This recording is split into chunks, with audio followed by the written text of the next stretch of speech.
so in its essential sense, yoga, just as you were saying in your introduction, yoga means the self connecting with itself, the self turning towards itself in self-realization, the self realizing, coming out of illusion, realizing who I am is not the body, I am eternal spirit soul, and the self turning towards God, the supreme, in a spirit of, in an attitude of loving devotion. So anything we do that supports this process of self-realization and connection with the divine in a devotional attitude, that connection with the divine in a devotional attitude, that's called bhakti. The word for that is bhakti. So it's one thing to understand that I'm not matter, and that's not, and there are some spiritual processes that help us to understand I'm not matter, I'm not this body, and that's nice. More than that is helping us to, helping ourselves and others to realize that who am I positively? I am spirit. And more than that, okay, I'm not just spirit, I am a distinct, individual, distinctive, eternal spiritual soul, as it is described in Bhagavad Gita. Natvevaham jatunasam natvam name janadipa natsevana bhavishyama sarvevayama tatparam. Krishna says to Arjuna on the battlefield of Kurukshetra, never was there a time that I did not exist, nor you, nor all these kings on the battlefield, nor in the future shall any of us ever cease to be. So we're not the body, because like there are some approaches that help us understand the body's temporary. I'm not the body. Okay, then who are we positively? We're spirit, and we're eternal spirit souls. And then more complete is realizing what's the activity of the eternal personal spirit soul, and that's bhakti, devotional service to God, to the supreme person. So if someone's like doing agriculture, if someone's working in the field, they're doing farming, and that's helping them to connect with self-realization and devotion to God, then that's yoga. That would be called karma yoga. If someone's doing intellectual study and it's actually helping them in their self-realization and God consciousness process, then that's yoga. It would be called jnana yoga. That doesn't mean that any work or any study is yoga, because some efforts, some study that actually entangles us further in the illusion, in further in confusion. So, okay. And then the title, Yoga of Communication. It is said, the quality of our communication is the quality of our life. So communication is pervasive where we work, where we serve, where we play. When we're alone, we're always communicating, even if we're alone, because the spiritual principle is things go from subtle to external. If in the subtle realm of thought, I'm thinking I'm not lovable, then that's going to show up in my world. She rejected me. He doesn't like me. If in the subtle realm of thought, I'm thinking I'm not trustworthy, I'm not reliable, then that's going to show up in my world. Things go from subtle to external. Oh, I broke another agreement. I let him down again. If in the subtle realm of thought, my paradigm is I deserve abundance and love to flow in my life, then that will show up. So it is said, so yoga of communication, which means communication that supports the process of self-realization, that supports the process of the self turning towards itself and self-awareness and turning towards Krishna is the name of the Supreme. Krishna, Allah, these are names of the Supreme in devotional attitude. And so It is said, people don't care what you know till they know that you care. So often a great way to show that we care is to suspend my advice, to suspend my judgments, to suspend my praise, to suspend my criticism, to show that I'm understanding what you're saying. And if you show that you're understanding what I'm saying, then I'm much more likely to be inspired to share more, And so, yes, in your introduction, Samyak, you talk about helping all problems. So at the core is consciousness, because we can try to externally solve this problem or that problem, about pollution or corruption. At the same time, if the consciousness of the individuals that make up the social and political and economic systems, if the consciousness is full of greed, delusion, confusion, then we will continue to create the same level of problems. As Albert Einstein says, we're not going to resolve a problem with the same consciousness that created it. So the yoga of communication, we're focused in all of our interactions, including our interactions with ourselves, we're focused on being a stand for transformation of consciousness. And that, well, to use an analogy used often by Bhaktivedanta Swami, that's like if we have a string of zeros, 10 zeros, 20 zeros, 30 zeros, what's the value? And the value is 0. If we put a 1 in front of the zeros, then the 1 gives value. It becomes a very big number, trillions and quadrillions. So the 1, that's that self-realization. That's that self connecting with itself, the self connecting with the absolute, with source, in a spirit of devotion. And from there is self-satisfaction, right? Everyone's seeking fulfillment, peace, happiness, joy. And to the extent that we're seeking it externally, we're always chasing that carrot on the stick, and we're going to be frustrated. So in this yoga of communication, with the satisfaction that comes from the self alive to itself and serving God in love and devotion, then there's such a fulfillment that we're not going to act in a greedy or lusty way. There's no space in our heart or consciousness to hold on to petty resentments that lead to trying to destroy each other. So this yoga of communication, it is said that understanding is like life air. Just like if I get the wind knocked out of me and I'm gasping for breath, you could offer me praise, tell me what a great guy I am. You could offer me a pile of money. You could offer me my favorite meal. It won't matter. All I want is air. Similarly, especially in emotionally charged situations around hurt, fear, anxiety, resentment, sadness, grief, embarrassment, shame, especially in emotionally charged situations. Often, all we want is to be understood, to be received. When the spirit soul having a human experience feels fully received, fully understood, then growth naturally happens, just like if a seed or a seedling naturally has the nutrients in the soil and the water and the sunshine. It doesn't need to try to grow.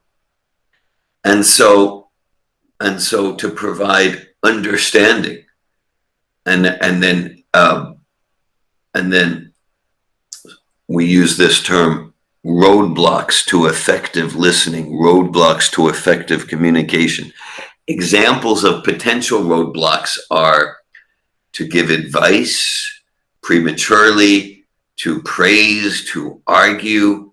Now, all to warn, to criticize, to reassure. All of these types of communication have their healthy place in human communication. And as an initial response to someone with an emotionally charged situation, these sorts of responses can often block that essential process of self-exploration, that essential process. So understanding can be like life air.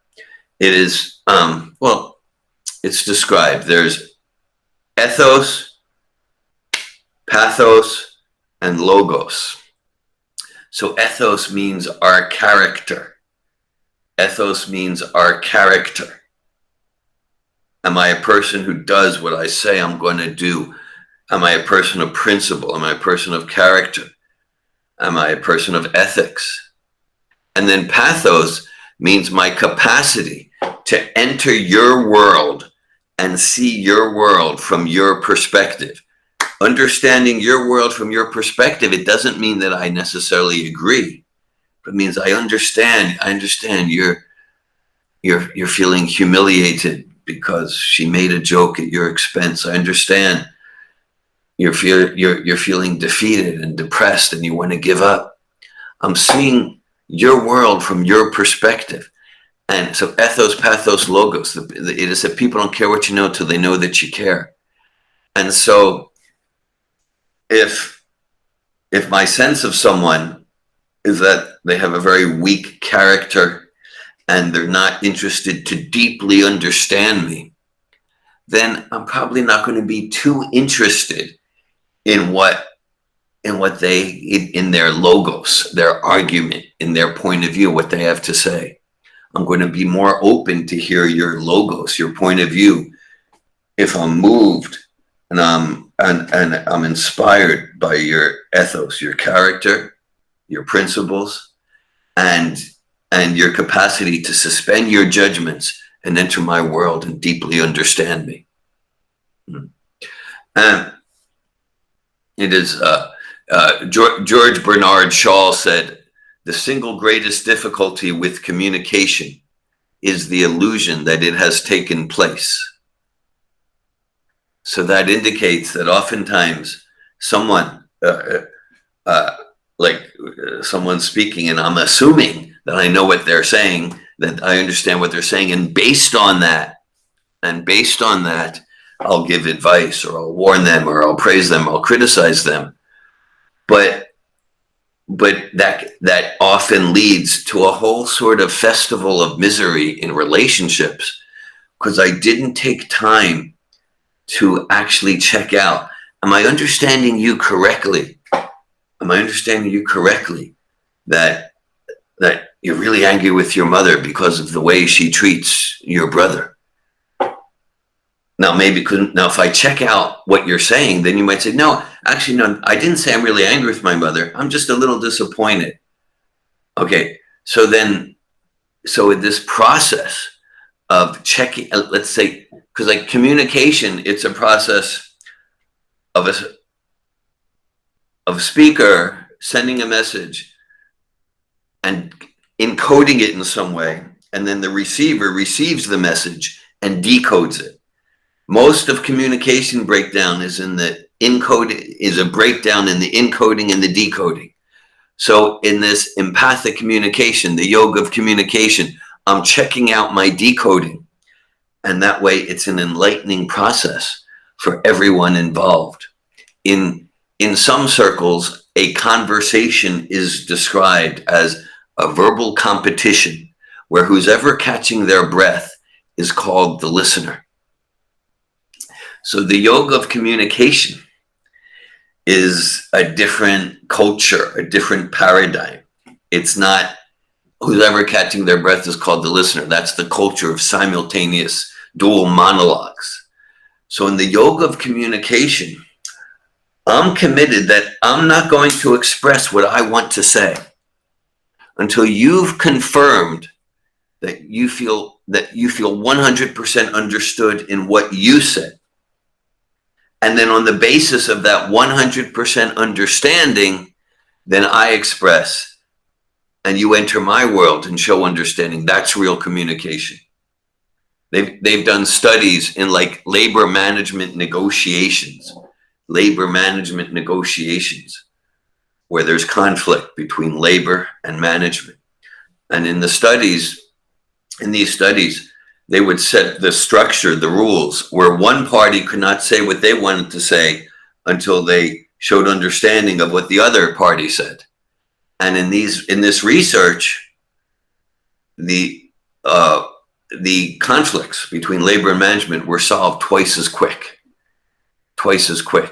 when they followed this process, that one party doesn't say what they want to say till after the other party confirms that they're completely understood. They've done studies in medicine. There's one study where they had physicians, doctors, and they divided the doctors into two groups. One group had gotten sued for malpractice. This is in the United States. It's a very litigious society. And the other group did not get sued for malpractice. And they compared the doctors on dozens of qualities, specialty, age, experience, income, and they found that the quality that most differentiated the doctors who got sued from the doctors who did not get sued is empathy. Empathy, meaning the capacity to understand the world from your perspective, understand what you're saying and the feeling behind it, and to communicate effectively my understanding. So the doctors who did not get sued, they were not necessarily more skilled as being a doctor, but they were in the habit of caring about their patients. And a great way to care is to show understanding. And so if something did happen, they were less likely to get sued. It's like, okay, let's say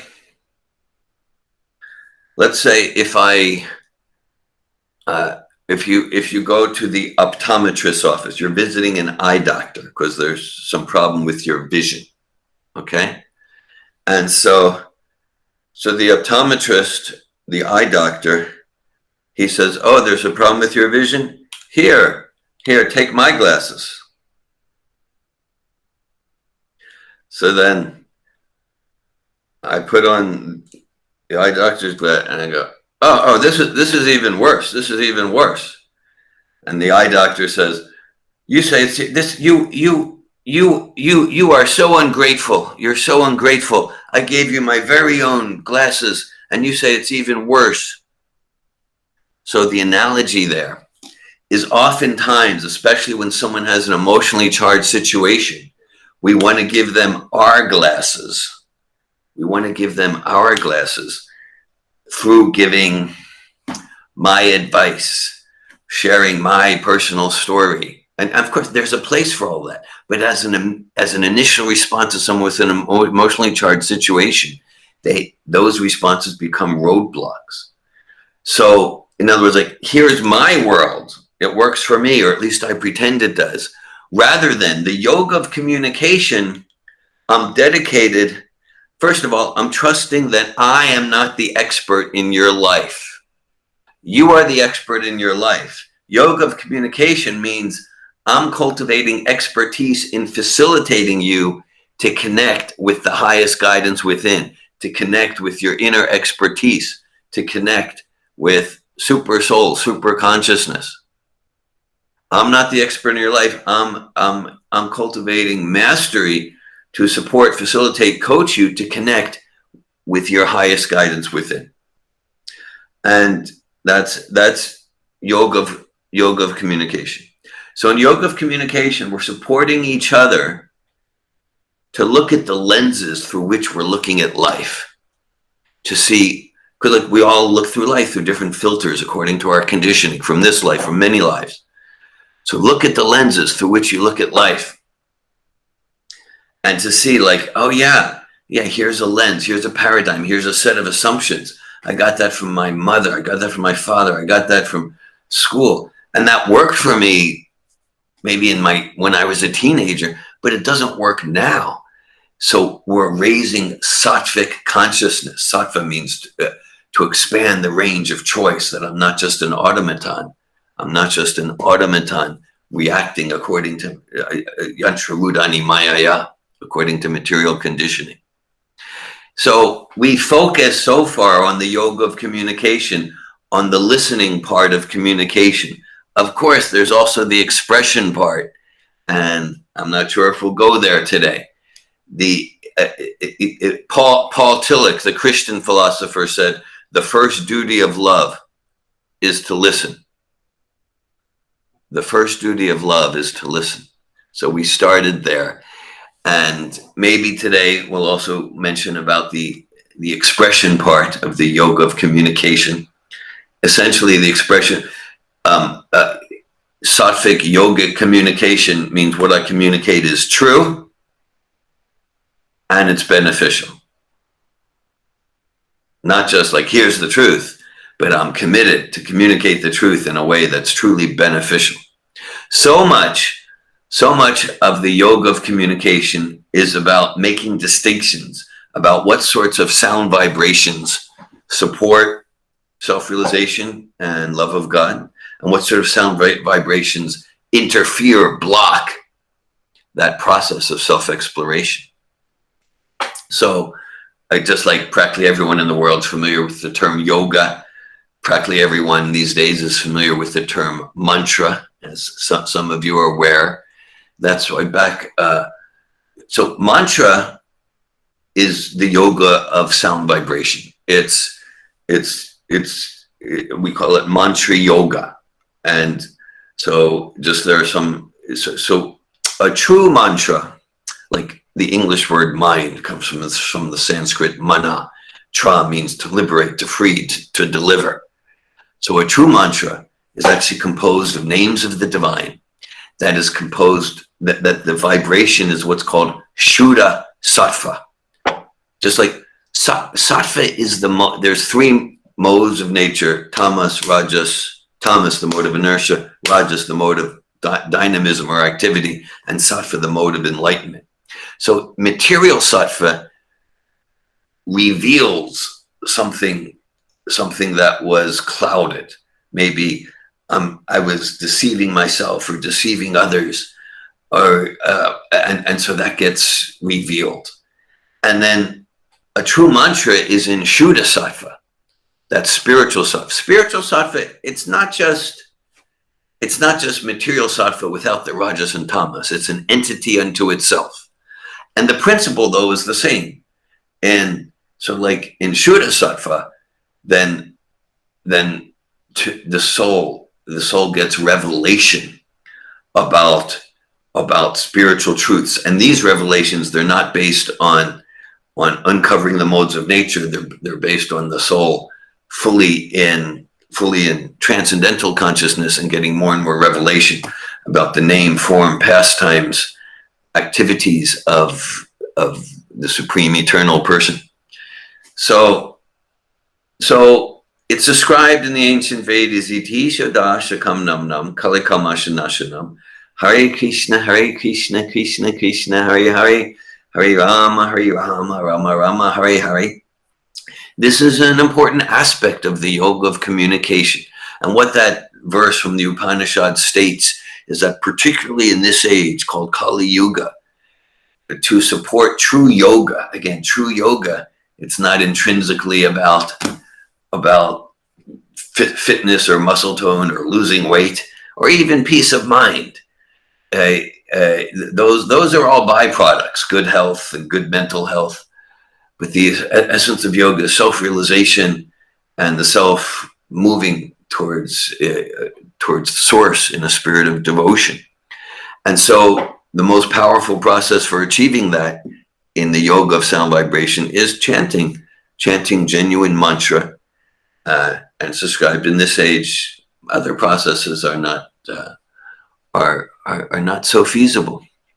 I have a copy here. This is in book form, my PhD studies from the 1990s, we have, it's called Effects of the Hare Krishna Maha Mantra on Stress, Depression, and the Three Gunas. A doctoral dissertation using modern methods to study an ancient practice. And so we studied the effects of chanting true mantra on relieving stress, relieving depression, increasing life satisfaction, increasing, deepening peace. And the results of these studies, performed according to rigorous social science, modern social science methods, is consistent with the hypotheses given in the ancient Vedas. And so it's because, we're very much influenced, we're very much affected by the sound vibrations that we expose ourselves to. So the yoga of communication, sattvic communication, means we're aware of the sound vibrations we're emanating and the sound vibrations we're exposing ourselves to, right? I mean, probably everyone's familiar, the studies with water. They would expose water to rather harsh sound vibrations and expose water to loving sound vibrations, and the crystals of the wood, the chemical composition of the water would show a difference. So that's true for us. That's true for us. And so this Hare Krishna Maha Mantra, it's described by Sri Chaitanya Mahaprabhu, who rejuvenated the bhakti movement about 500 years ago. It's described. Namamakri bahuda nija sarvashaktis tatrapi tanyamita smarane nakala etadrashik tavakripa bhagavan mamapi dordevam idrashami hajanina nuraga. That to chant this particular mantra, Hare Krishna, Krishna Krishna, Hare Hare, Hare Rama, Rama Rama, Hare Hare. There's no particular rules or regulations. We can chant when we're alone, we're in a group. We can chant or sing the mantra when we're driving in a car. I sometimes do my chanting when I'm walking outside. So yoga of communication, starting with suspending our world and being willing to enter into another person's world and show that we're fully understanding what they're saying and the feeling behind it. And that requires courage for me to really be non-attached to my conceptions and to show deep understanding of what you're saying. Then that in a sense, it puts my worldview at risk. I might find that there are things I wasn't considering. So it requires courage and openness. It requires the soul alive to its natural spirit of discovery. Thank you for listening. Hare Krishna.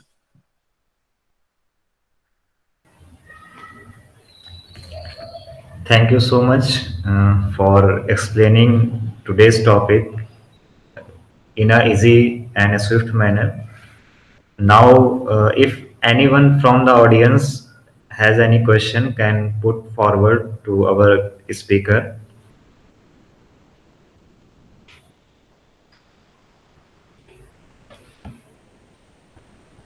Okay.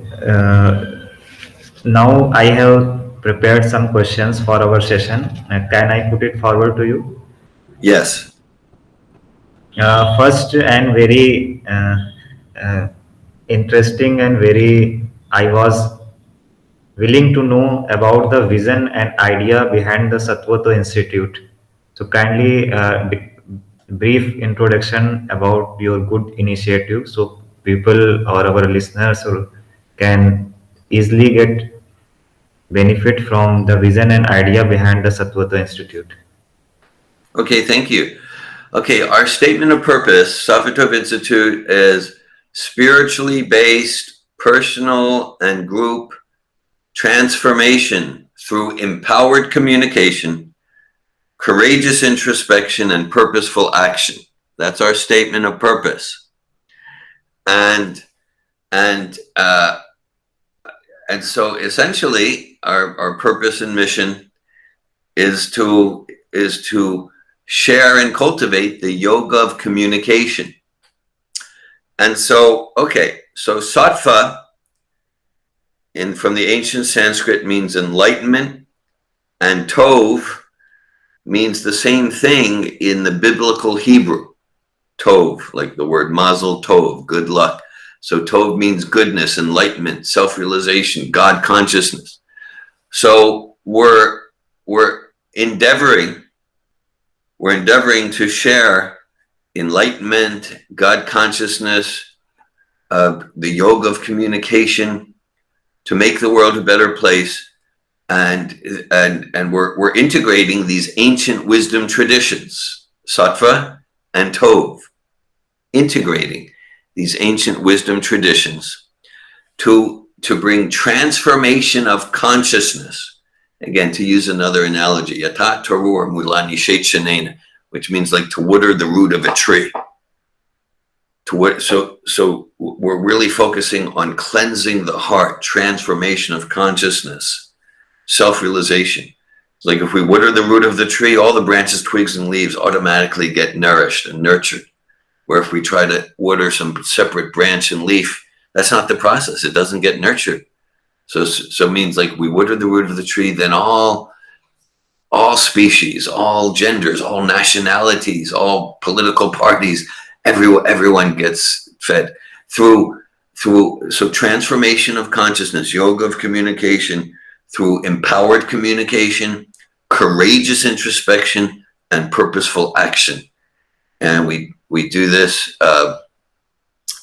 through books, seminars, talks like this. We have our coaching school. We have our coaching school. And so Safito, Marie Glasheen and myself officially incorporated Sattva Institute as a nonprofit organization in the state of Florida in 2003. And before we're using the name Safitov, even going back to the early 80s, I'm endeavoring to cultivate methods to support people to realize the yoga of communication in their life. Okay, I see there's a chat. Let's see here. It says,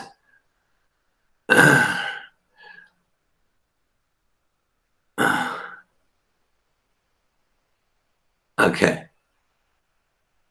Let's see. So I see from a School of Simple Living. Thank you, Bharat. Regarding to enter someone else's world in a charged situation, let's assume someone tells me the whole drama of what happened to him. Yeah. Well, for the most part, in entering someone's world and showing understanding, I'm really not that interested in the story. Not that I'll shut them down, but I'm really not interested in the story. I'm interested in what's the meaning, what's the inner experience. Like you're feeling irritated, you're feeling frustrated, you're feeling defeated, you're feeling scared that you'll lose your job, you're feeling insecure, you're feeling affection. So sure, I might show some understanding of the drama, the external drama in the context, but yoga of communication is not about just getting into some gossipy thing. She said this about him and he said, it's about, yeah, what's the inner meaning related to self-awareness, to self-realization? What's the inner meaning related to courageous introspection, the self turning towards itself in a courageous way? So in the name of entering someone else's world, it doesn't mean we just go on a picnic with them and we start talking about this story and that story, some sort of soap opera. That just becomes gossip. So I'm not particularly interested in the details of the story. I'm interested in what's the inner meaning for the person's personal growth and self-discovery. Thanks for that question. So then, what attitude is beneficial for suspending my judgment without just suppressing it? It means, okay, it means we're authentic. It means I don't pretend, not like I'm pretending I don't have it. Like I might have a judgment about you. Like we all have judgments about each other. That's very common. And so that's not bad. In fact, it's a sign of intelligence that we make judgments, we make distinctions. And so it's the attitude, well, like just the word suspending. It means I'm not, like, I might have a judgment about you. Okay. And so an attitude of, I notice I have this judgment. Yeah, I think you're a really smart person. I think you're a really stupid person. I think you're lazy. I think you're very impressive, whatever. I might have whatever judgment. And I'm willing to suspend that judgment. Suspend doesn't mean I pretend I don't have it. It means I'm willing to notice I have it, suspend it, and have a fresh experience of you. And that fresh experience of you, it might confirm my judgment was right. Or that fresh experience of you might open me up to realize that, wow, you have dimensions to your character and personality that I never imagined. I'm glad I was willing to suspend my judgment. Whereas if I'm not suspending my judgment and then I'm hiding behind my judgment, then I never get to have a real experience of you. So suspending a judgment, it doesn't mean I'm pretending I don't have a judgment, and it's not I'm hiding behind a judgment. I'm willing to notice it, suspend it, and listen deeply to who you are. Thank you. Thank you so much. Our next question is from the field of psychology. As we discussed earlier, as we know, the whole system or our whole existence depends upon the consciousness. So, what is your advice to the mental health professionals or to the fields of psychology or the psychiatrist regarding this? What is your advice to be a true psychologist, a true mental health professional, so they can first examine the consciousness, or this just work on the field of consciousness? So what is your advice to mental health professionals? Well, thank you, Samyak. Yeah, I think in a previous talk we gave with the Divya Karuna organization, I mentioned it. It is said with first modern psychology lost its soul, then it lost its conscience, and then it lost its mind altogether. And if we look at the history of modern psychology, like through behaviorism, so the idea is that much of modern psychology,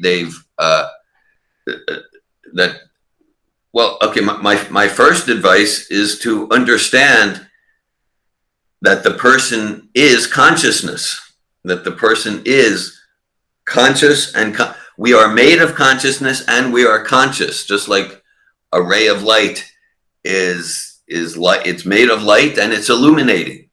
Okay. So first of all, to recognize that the person we're counseling or doing therapy with or coaching with is not just a bag of chemicals. Consciousness is not simply an epiphenomena of a combination of matter. That's just like light is not just when darkness combines in a certain way you get light. No. Light's a separate entity, like that, and so to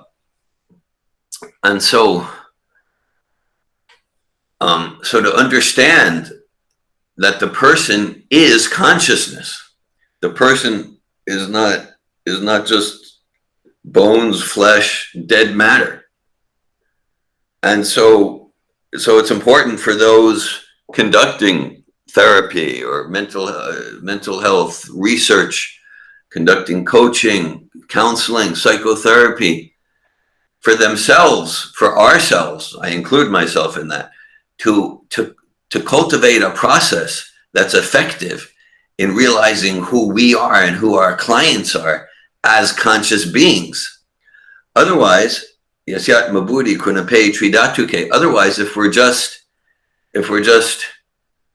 relating to them as dead matter, well, there's just really no joy and vibrancy possible through dead matter.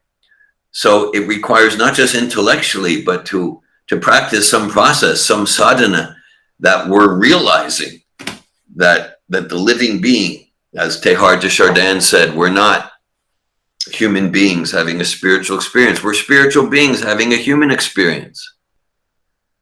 And so if in the name of counseling, therapy, coaching, if to the extent that I don't realize that, I'm just going to further support the illusion that you are this dead matter, and I'm just going to be furthering their immersion and my immersion in depression and hostility and hatred and confusion and shame. So that one that gives value to the string of zeros is realizing who we are and who our clients are as conscious living entities. Does that respond to your question?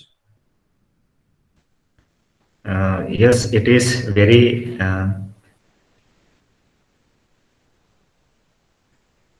yes, it is very much close to that.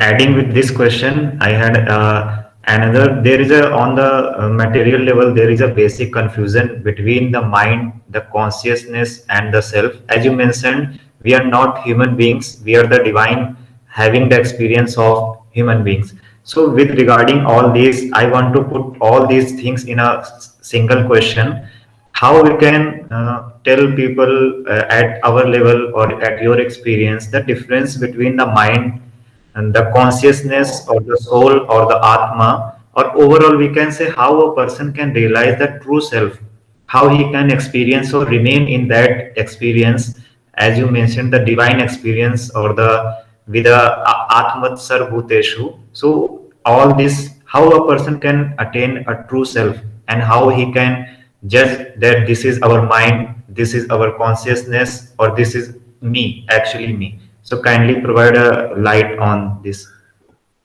Thank you for your question, Samyak. I appreciate your question. Well, an analogy that's helpful for me is like the computer analogy. So there's the hardware and there's the software. So the hardware represents, let's call it the gross body, made of earth, water, fire, air, ether. Then the software represents subtle matter. Subtle matter, mind, intelligence, and ahankara, or false ego. In the 7th chapter of Bhagavad Gita, it's described, Bhumira lovayu kamana buddhir evacha ahankaramitiame bina prakritir astada. That there are 5 gross elements, earth, water, fire, air, ether, and there are 3 subtle material elements, mind, intelligence, and false ego, or ahankara. So we're not the hardware and we're not the software. We're the operator of the computer. The operator, that's the spirit soul. Okay, as another analogy from the Upanishads, just like it gives the metaphor of the chariot of the body. So there's a chariot drawn by 5 horses, and the 5 horses represent the 5 senses, and the chariot's the body, and the reins, that's the mind, the material intelligence, that's the driver, and the passenger is the soul. So the way the hierarchy is supposed to work is the soul give direction to go to the destination, and the driver, the intelligence, has a firm grip on the reins, and the horses take the chariot of the body and the passenger to its destination.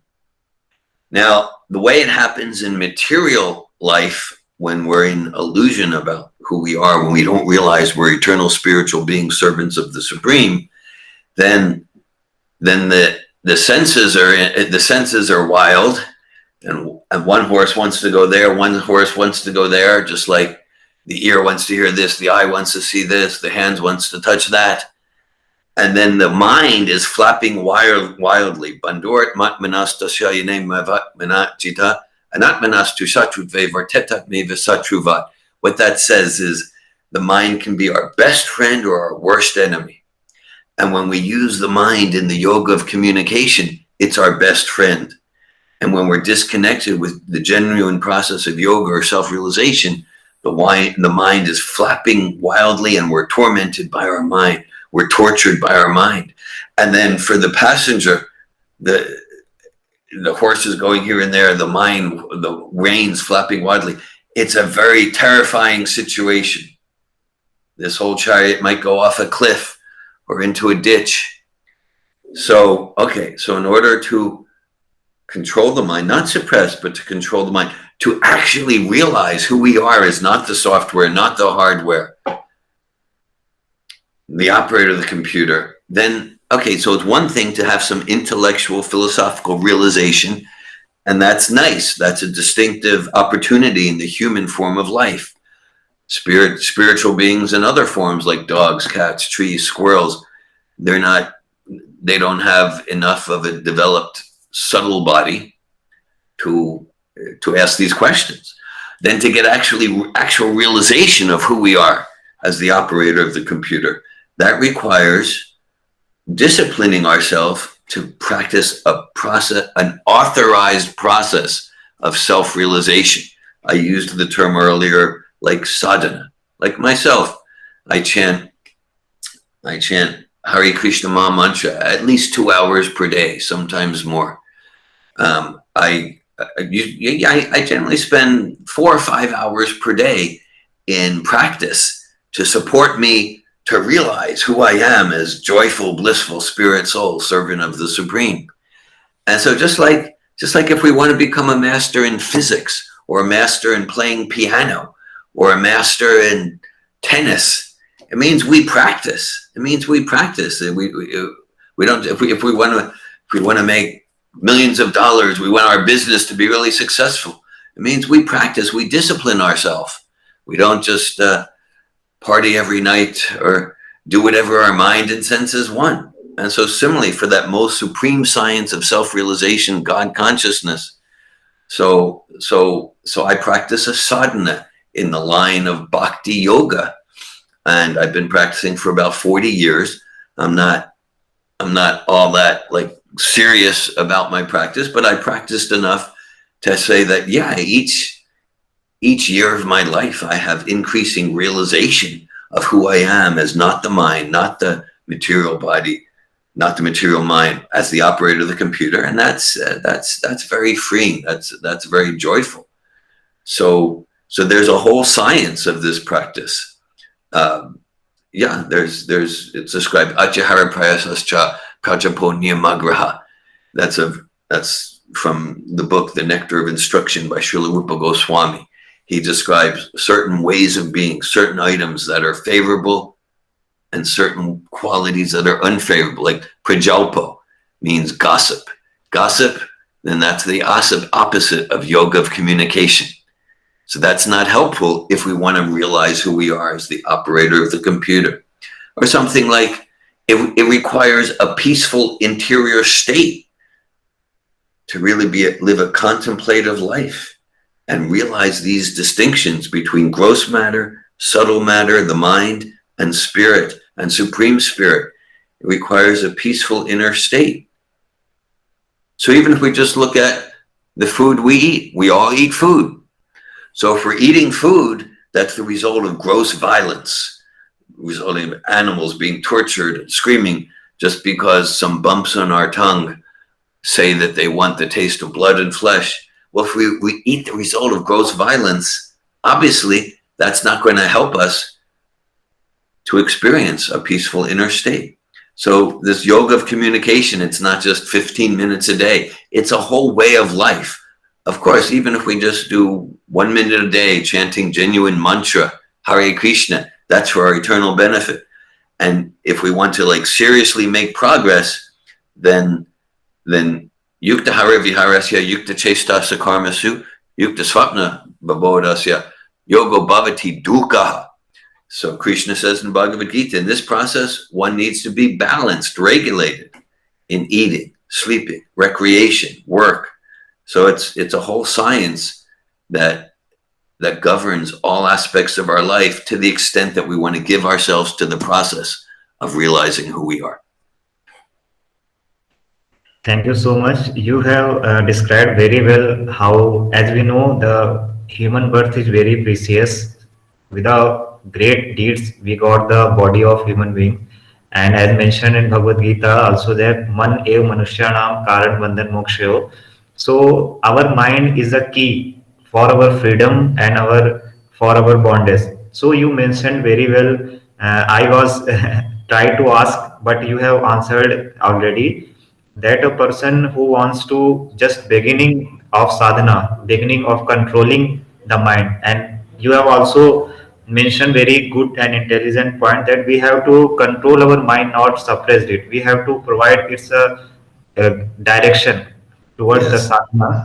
So it is very interesting. And who wants to start this life of spirituality or the sadhana, he can got benefit from your answer very well. And I think this is enough for questions related to the self. Now I will move towards the your work. You have I have three books of your.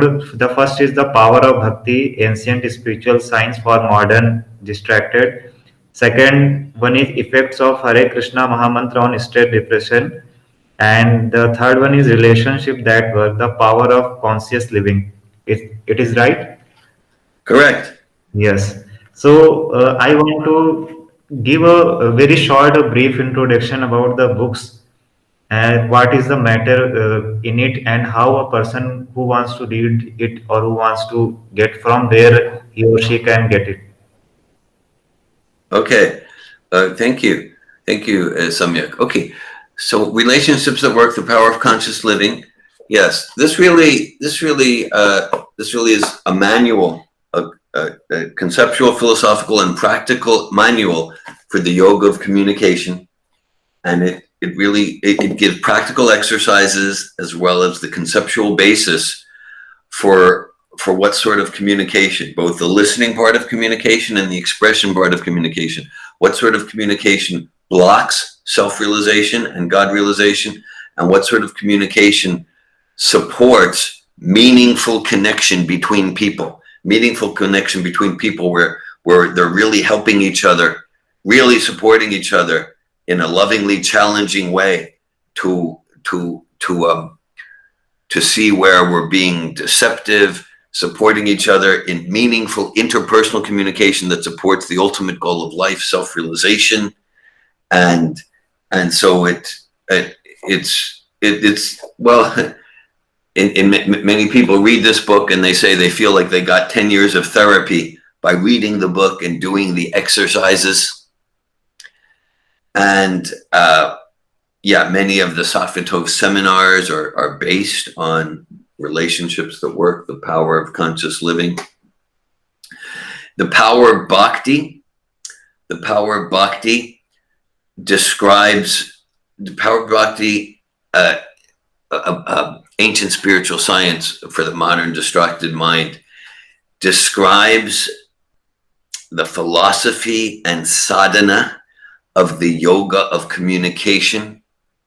It describes, it's all based on ancient wisdom traditions like Sattva Tov. It's based on the authentic traditions such as the Vedas, and it gives very practical guidance with a philosophical base on what to do day to day to progress, to advance in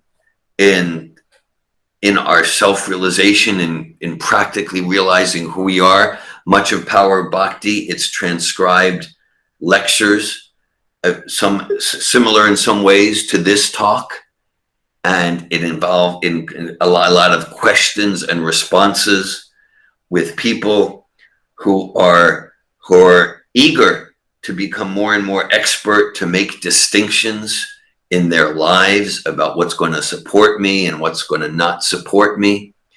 And so there's philosophy and practical guidance on advancing in spiritual consciousness and spiritual life, and effects of the Hare Krishna mantra on stress, depression, and the three gunas. That this is, in one sense, this is my PhD dissertation itself. In one sense, much of the reading, it's rather technical. In some ways, it has lots of statistics and things like that. This is a PhD dissertation, establishing in the terms, processes, and language of modern social science research, the efficacy, the effectiveness of chanting genuine mantra, of chanting Hare Krishna. And so there's a lot of technical language here. And so to read the book cover to cover requires some commitment. And the essence is that it gives a modern scientific foundation for the powerful positive effects of chanting Hare Krishna.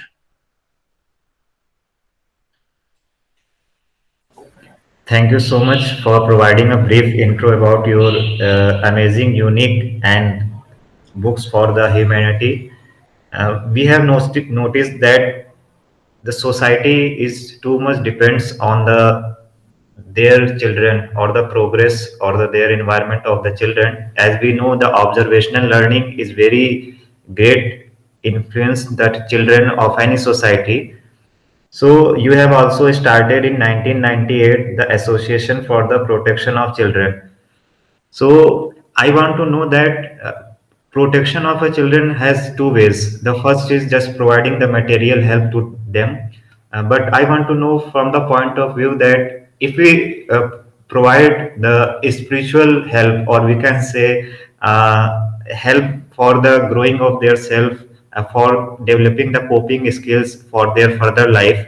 So, what is your advice and what is your experience while dealing with the childrens in your time? So, what will you like to deliver your experience to many organizations who are working for the protection of child and their well-being?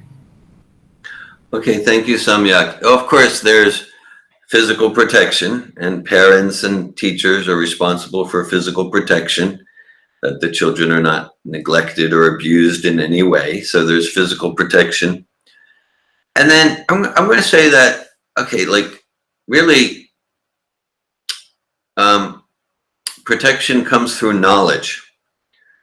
And so it's described in the Bhagavatam, Guru Nasasya, Svajano Nasasya, Pita Nasasya, Namochedya Sampeta Michu. And described there that one really should not put themselves in a position of responsibility where others, such as children, are dependent on them. One should not become a teacher, father, mother, etc., unless one is capable to deliver their dependence from the cycle of birth and death. Right? This is like the special opportunity of the human form of life. That, and of course, each child. So it's the responsibility of the parents to, by example, also by teaching, to give their children spiritual knowledge, by which the child is equipped. It is equipped to make this their last forced birth in the material world, and that's really the ultimate protection. Otherwise, if the spirit soul continues in material consciousness, the spirit soul will be violated and victimized again and again because of their attraction to material energy. There's once Bhaktivedanta Swami, he wrote an article in the 1950s or even 1940s, and he was talking about some particular a different philosophical approach, and this philosophical approach emphasized, he quoted one of their representatives as saying that we will not sleep at night. We will not sleep peacefully until the weak are not oppressed by the strong, until the poor are not oppressed by the rich, and like that. So Bhaktivedanta Swami, he said, well, our approach in bhakti is different. Our approach isn't really focusing on the weak not being oppressed by the strong. Our approach is making everyone so strong that they won't be oppressed. And my understanding there is that so strong means starting from the embryo in the womb, through babyhood, through childhood, that the spirit soul having the human experience is so filled with spiritual realization of who they are as the operator of the computer, that they're not going to be victimized by their own, by the mind and senses, greed and lust and anger and envy and jealousy. right? Because as long as we have material desires, then we're going to be victimized. We're going to attract people to victimize us because of our greed and our lust and our envy and our jealousy. So that we're so strong in self-realization.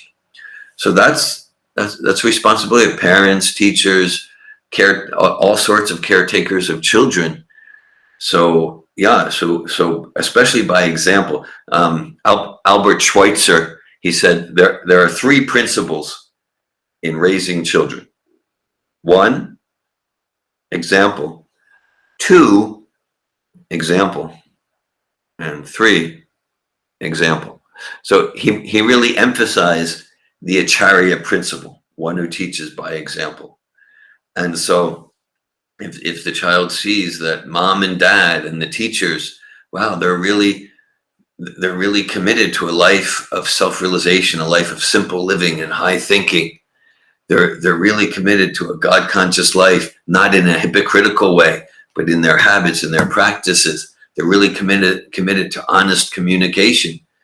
Then the child gets, yeah, that's the example, and as well as the teaching. So then the child, the spirit soul in the child body, as he or she becomes teenager, young adult, then they have the knowledge through which to protect themselves from the onslaughts of material energy. And as Kali Yuga goes on, the tidal waves of material energy are getting bigger and bigger. So protection through transcendental knowledge is essential. Thank you so much. Without taking too much time, I would like to move on the research portion on the material education or the today's education. I have research about your researches that I have got 3 research papers. First is the psychometric analysis of 3 gunas. Second is the Vaishnavism and the social and mental health sciences, topic like that. And third one is the Vedic theory of clinical social work. And I would like to also tell that a unique inventory, I have used so many inventories.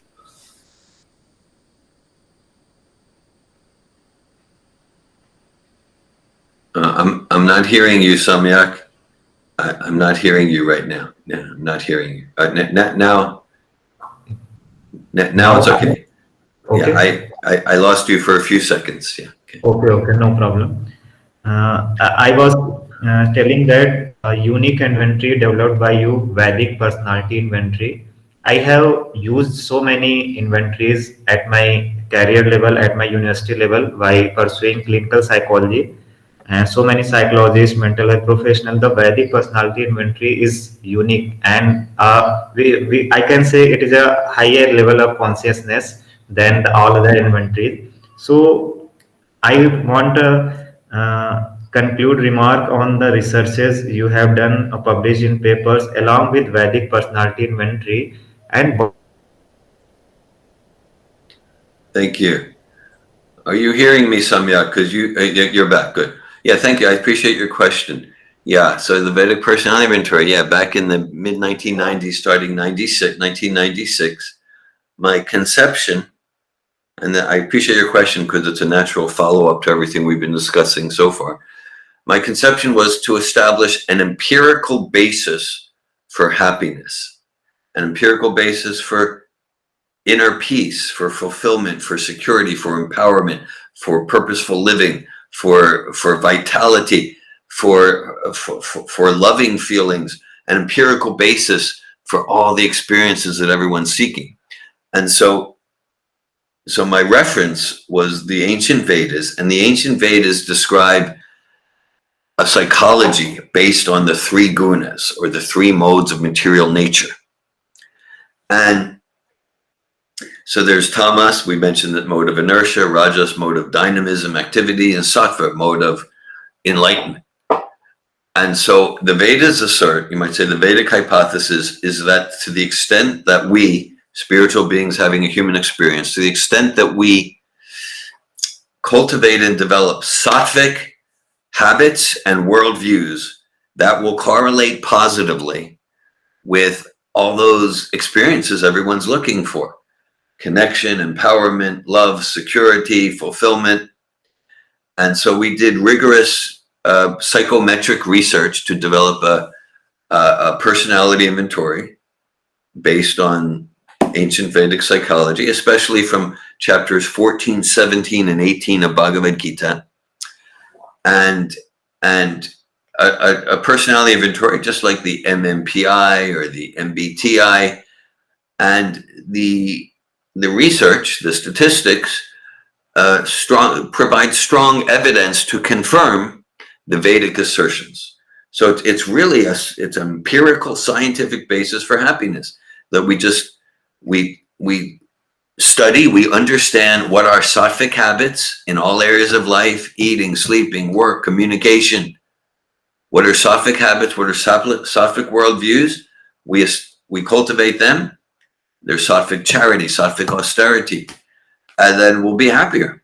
We'll be happier, and to the extent that our worldviews and habits in any life area, whether it's financial management or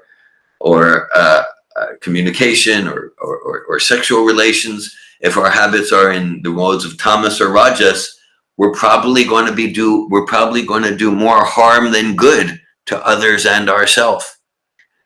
So the Vedic personality inventory is based on the Vedas, and in the language and process of rigorous modern social science, it provides evidence to affirm the Vedic assertions about the auspiciousness of sattvic life.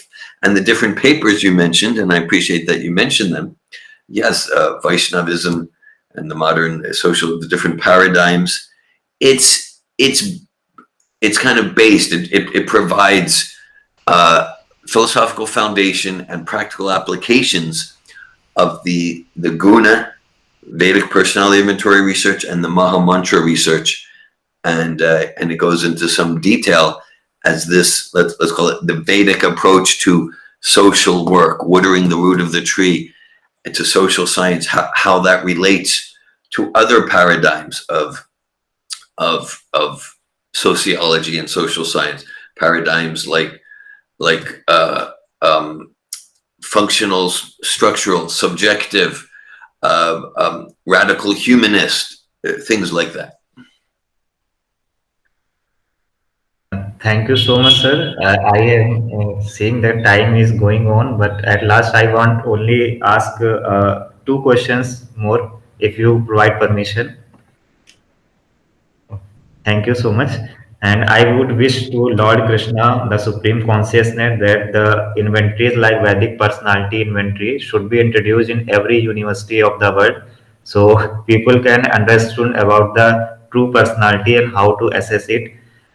And at last, a question asked by your previous sessions, many requests and questions and information people or audience wants to know how they can attend the workshops or the seminars arranged by the Sattvato Institute or by you. So how they can enroll, how they can get benefit from any course or any certificate they wants to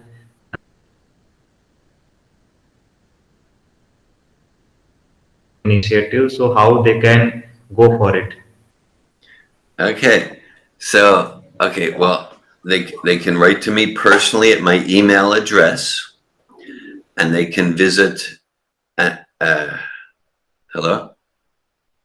Okay. I am listening. Yes. Good. They can write to me personally at my email address, and they can also visit our Safitov website. And of course, in the past 10 months or so, we're not teaching in-person seminars for 25 years. We regularly taught in-person seminars all around the world, including India. I've taught many seminars in India, most recently in 2016. But I've been to India nine times. Taught many Safitov seminars in India, and we've taught in Russia, New Zealand, all around Europe, South America. So our coach training program is online. We have a coach training program that begins 4 weeks from today. So we have our coach training school that's completely online.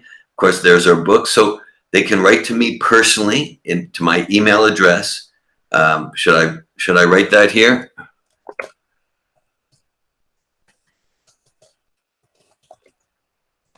Yeah. And they can also visit our Sattva Tov website. And so right now, again, we don't have the in-person seminars. We do have our online coach training, and we have a semester that begins in 4 weeks from today, February 24th. So yeah, writing to me and visiting our Sattva Tov website. Thank you so much. At last, there are so many inquiries, so many questions towards the self are left, but it's a limitation of time and you too. So at last, I want to add up our all the today's discussion. We conclude that the Vedic knowledge or the Vedic education is must in any aspect of life.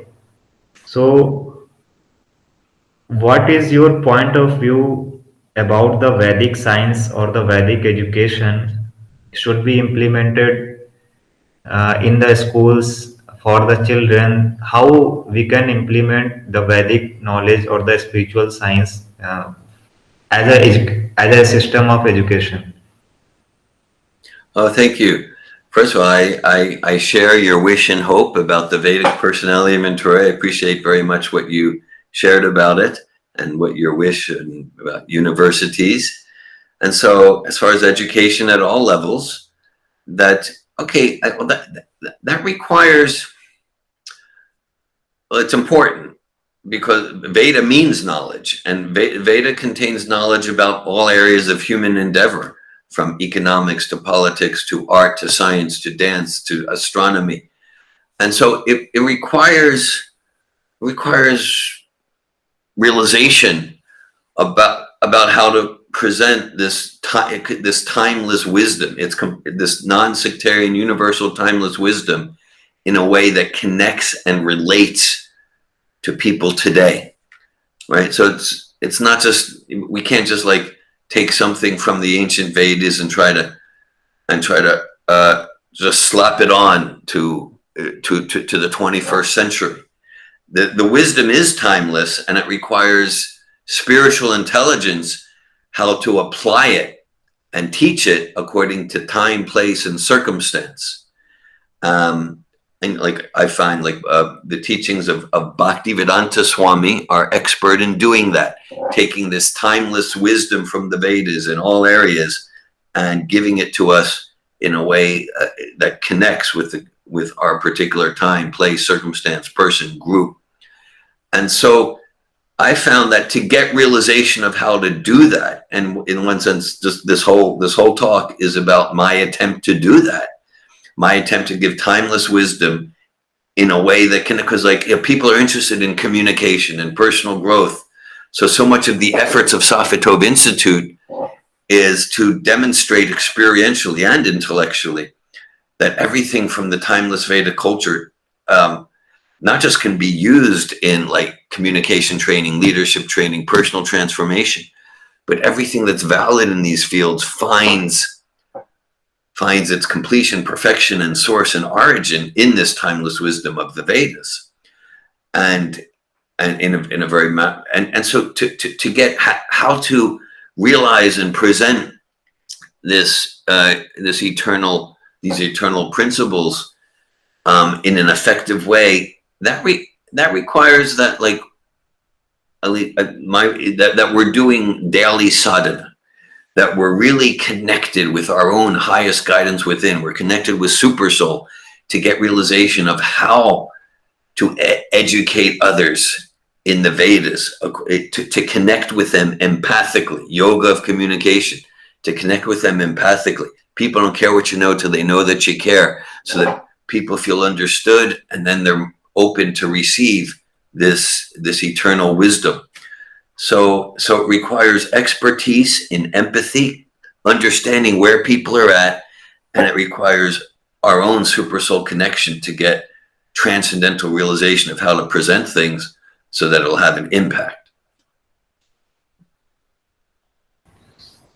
Thank you so much for this amazing session, for your amazing knowledge and a unique experience of your life, of your divine life. For thank you for sharing all these experience with us. I hope in future we will meet again and again with like a timeless journey of Veda. So thank you so much for providing your time for today's discussion. And at last, before winding up our session of today, it is truly a great session. And any conclude message or any conclude remark or any motivational message from your side about all our session, all the humanity which is facing too many difficulties in present scenario. So what will be your the conclude message or your experience or your inspiring message to all the humanity? Well, okay. So in like 30 seconds or less, well, I encourage everyone, myself included, to devote ourselves more today than yesterday to that value that will never be destroyed by time. To devote ourselves to principled living, to principles and to principles of self-realization, to devote ourselves to that benefit that that will never be crushed by time, either today, tomorrow, or in a million years. And yeah, to really focus ourselves in a major way on that which is enduring and not that which is temporary. A very great inspiring message that we have to join with ourselves first, know ourselves, then other thing else in the universe, and realize our the infinite nature or the true self, and live our life accordingly, live a life within the lotus feet of Lord Krishna's consciousness. And I our request is to you, winding up the session with the Maha mantra. I want to request you to chant I and you or the Maha mantra, and then we will wind up our today's session. Is this okay? Hare Krishna, Hare Krishna, Krishna Krishna, Hare Hare, Hare Rama, Rama Rama, Hare Hare.